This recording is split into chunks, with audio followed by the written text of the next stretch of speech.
Welcome to the Birding for Joy podcast, a show about discovering and exploring all the ways birding and wild birds bring joy into our lives. Throughout Season 4, we'll be focusing our attention on simple actions we can take in our daily lives to help birds and nature. I'm Candi Lynn Fite, your gracious host and joyful birder. If you're curious about learning how you too can live a bird-friendly lifestyle, grab your favorite beverage, settle on your perch, and let's get into today's episode. Greetings, dear listeners. If you've listened to the show before, welcome back. If this is your first time tuning in, I am so happy you're here. I hope this episode finds you all happy and healthy and finding precious moments to venture outdoors and spend time with the birds.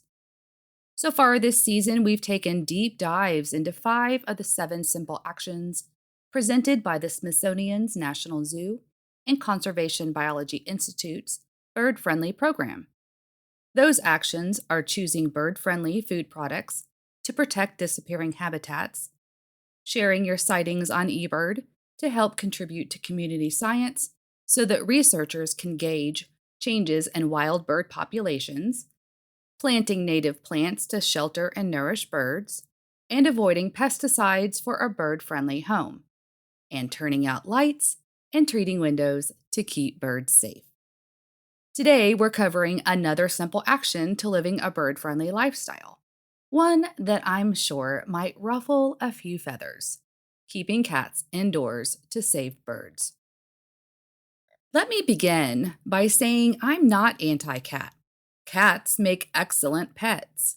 One of the best fur baby companions I've ever had was a beautiful male polydactyl cat named Hemingway.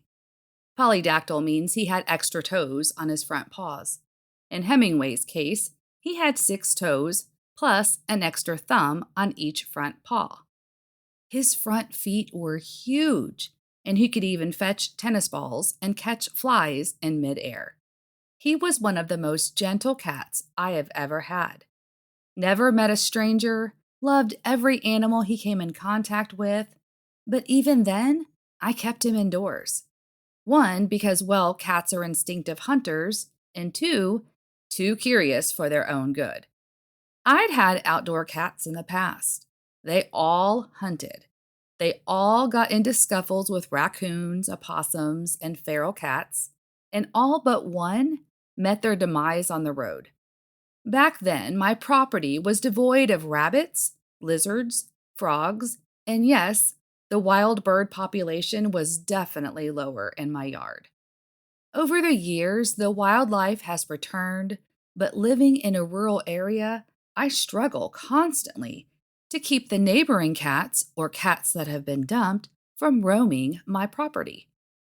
According to several sources, such as the American Bird Conservancy, the National Audubon Society, and Texas Parks and Wildlife Department, cats are the second largest threat to wild birds, just under habitat loss. In the United States alone, there are 60 million to 100 million free-ranging or unowned cats. These are non-native predators that, even using conservative estimates, kill 1.3 to 4 billion birds annually. And because outdoor cats are a human-caused threat, it is up to us to find solutions to help keep birds safe. Put simply, cats and birds are a deadly combination. Even my gentle Hemingway would lazily lounge in the windows, staring out at the birds, his lower jaw quivering, wishing and wanting to pounce and toy with the birds flying around the backyard. Keeping cats indoors not only helps keep birds and other wildlife safe, but it also keeps the cats safer. It isn't cruel to keep our feline companions inside. Cats are domestic pets, same as dogs, pet store bunnies, hamsters, parakeets, or pet snakes.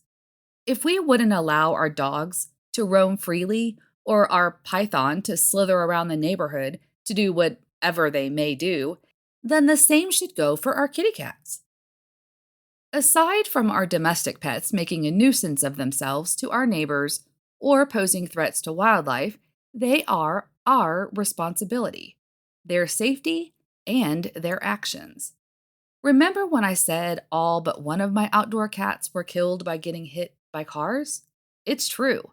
And I don't live in a neighborhood where the road is maybe 20 feet from my porch. I live on 3.5 acres in rural Texas, and the house is set back from the road.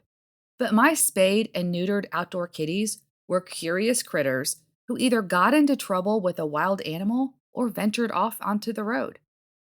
Even the American Humane Society believes cats are safer kept indoors to protect them from disease, parasites, poisons, loose dogs or wild animals, getting stuck in trees, animal cruelty, and vehicular strikes.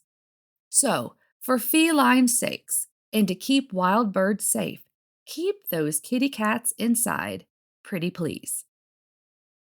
I recorded that part of the episode 2 weeks ago. I didn't finish it, nor did I release an episode last week, or the week before that.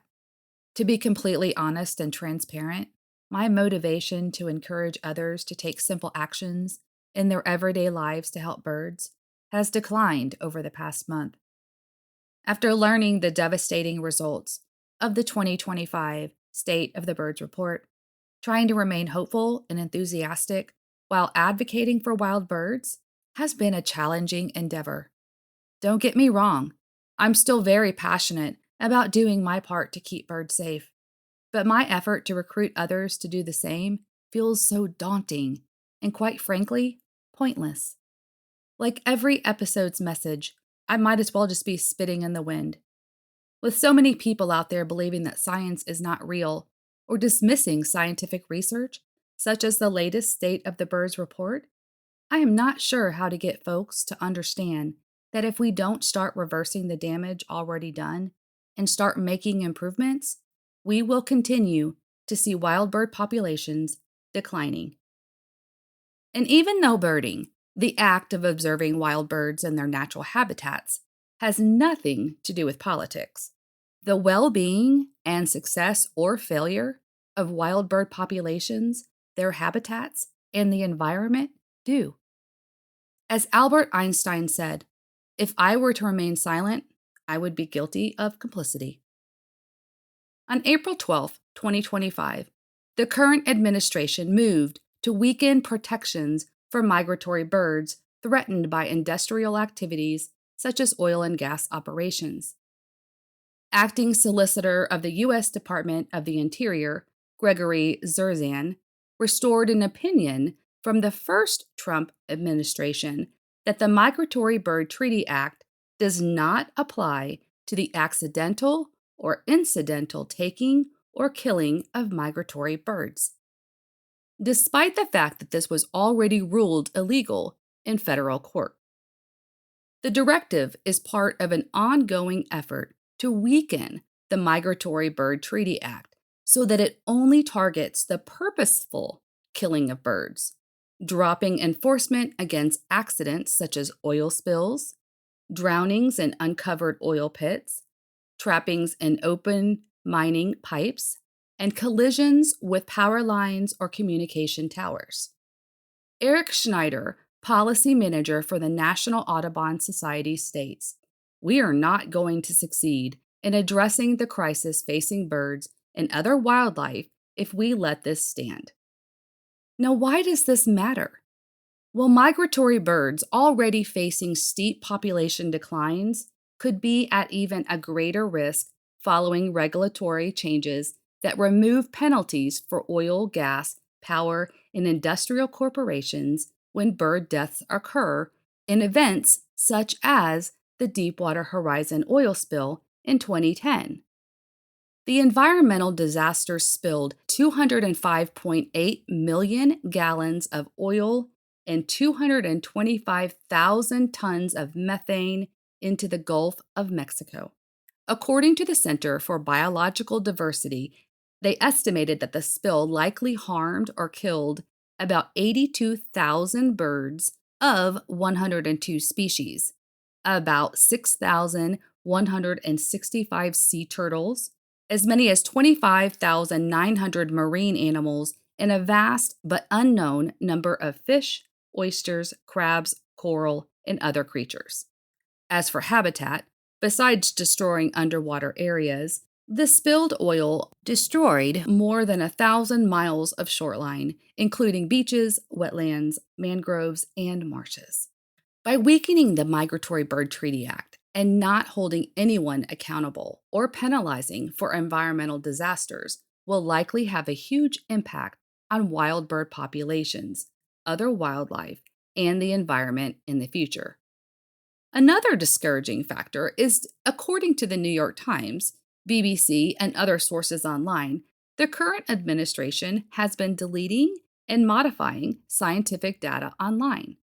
Much of the targeted research-based data being deleted relates to health, climate change, environmental research, and extreme weather research. Where those don't directly affect ornithology, we know that wild birds are affected by the climate and our environment. The deletion or modification of scientific data will have significant negative consequences, hindering research in our future, eroding public trust, and impacting policy decisions. If researchers in the field of ornithology, or other fields of research for that matter, cannot locate and utilize past scientific data, how can we expect them to provide us with accurate information? I have to say, this is all so disheartening. I know. When I planned the content for Season 4 last fall, I was super excited to share all of the ways that we can advocate for birds and apply bird-friendly practices to our lives. But I had no idea how fighting for change, when those who have the control to make change care more about power and their pocketbooks, would affect my emotional well-being. How overwhelmed and defeated I would feel at every turn. And when I get overstressed and I feel powerless, my freeze response kicks into overdrive. So, for my mental health and the sake of this podcast, I want to get back to sharing the joys of birding. That is not to say that I will never talk about the importance of conservation and supporting birds by living bird-friendly, but for now, I need to circle back, y'all, to focusing on the joys of birding. With all that being said, I have decided to add the final simple actions that we can take to living bird-friendly lifestyles to this episode. The last simple action is avoiding single-use plastics to protect birds and our planet. It is estimated that 4,900 million metric tons of plastic have accumulated in landfills and in our environment worldwide, polluting our oceans and harming wildlife such as seabirds, whales, and turtles that mistakenly eat plastic or become entangled in it. Plastic is one of the most widely used materials around the world, and it is estimated that 300 million tons is produced every year. Add that to the fact that much of the plastic is made for single use, 91% of plastics are not recyclable, and plastics have a lifetime of between 20 and 500 years. An estimated 8 million tons of plastic waste enter the world's oceans each year. To make matters worse, plastic does not simply dissolve. Broken down into small particles by water, sunlight, and wind, it often leads to lethal cases of ingestion and entanglement. Plastic waste takes its toll on birds and other wildlife. So what can we do to help? Here are 8 ways to reduce plastic waste from the National Audubon Society. Number 1, opt out of using plastic cutlery when ordering food in. If you're ordering online, oftentimes it's as simple as unchecking a box. Or when picking food up, just tell the restaurant that you don't need any plasticware. Number 2, party plastic free. Did you know that it takes 450 years for a red Solo cup to decompose? If real dinnerware is not an option, Look for more sustainable solutions, such as reusable plasticware that can be washed and reused. Number 3, ditch those balloons. Many balloons are made of plastic, and when they get away, they can travel for thousands of miles before touching down. Some birds mistake them for food, and others mistake them, or their ribbons, for nesting material. Balloons are also a threat to other wildlife. Opt for tissue garlands or paper lanterns. Number 4, instead of buying bottled water, rely on tap water instead. And if you do buy bottled water, please recycle those plastic bottles. Number 5, skip that plastic straw. It is estimated that Americans alone use 500 million straws daily. If you really can't do without those straws, just bring one of your reusable ones to the restaurants. Number 6, buy bulk food. Food and packaging containers account for nearly half of all the trash in landfills, according to the EPA, and buying bulk can help stem that stream. As an example, instead of buying the smallest plastic container of, say, peanut butter, go for the larger one. You'll purchase less often and use less plastic in the long run. And whenever possible, opt for the cardboard or paper packaging. Number 7, get better at recycling and educating yourself on the recycling process. In many instances, we believe that we are doing a good deed by tossing our plastics into the recycle bin. But if we're not selective about what plastics we're discarding, it could just end up in the landfill regardless. Since China no longer accepts our recyclable plastic, it is important to pay attention to the types of plastics we use, such as plastics numbered 337, which include common food products like single-serving yogurt cups. Many U.S. recycling facilities can no longer recycle them. Go for the larger container of yogurt instead of the single-serving cups, which is more likely to be numbered a 1 or 2 plastic and still accepted. Number 8, don't forget your reusable shopping bags. They're cheap to purchase, cut down on plastic bag usage, and quite easy to clean. Just toss them in the washing machine and air dry. Yep, even those plastic ones. If you're like me and tend to forget them at home, keep them in your vehicle or add them as an item to your shopping list. If you're already following these practices of reducing plastic use, consider taking this action to the next level by asking your favorite food establishments to use sustainable options for takeout containers or petition on a local level to ban or reduce plastic in your area. When I visited DC a few weeks ago, many of the grocery stores charge you for every plastic bag used. For me, it was an effective incentive not to forget to bring my daughter's reusable ones. Well, that wraps up the episode. My regrets that my thoughts were all over the place. But when I get overwhelmed, that's how my brain works. Stick with me. I'll get back on track, I promise. I hope y'all know I value each and every one of you. Thank you so much for your support over the past 2 years of podcasting, hearing me out today, and being patient despite the time that it took to get this episode out. Join me next week for some comings and goings of spring migration, a bit about Global Big Day and World Migratory Big Day, and an unexpected appreciation for an underappreciated species. Until then, I wish you well and joyful birding, my friends. If you are enjoying the Birding for Joy podcast, I would greatly appreciate it if you would subscribe to the show. Subscribing and tuning in to the episodes allows the algorithms on the platforms to know that the podcast is providing you worthwhile content and helps ensure the success of the show. Remember, the absolute best way to support your favorite podcast is by word of mouth. So make sure to share Birding for Joy with others who might enjoy listening. That way we can continue to build a joyful birding community. As always, thank you for tuning in, my friends.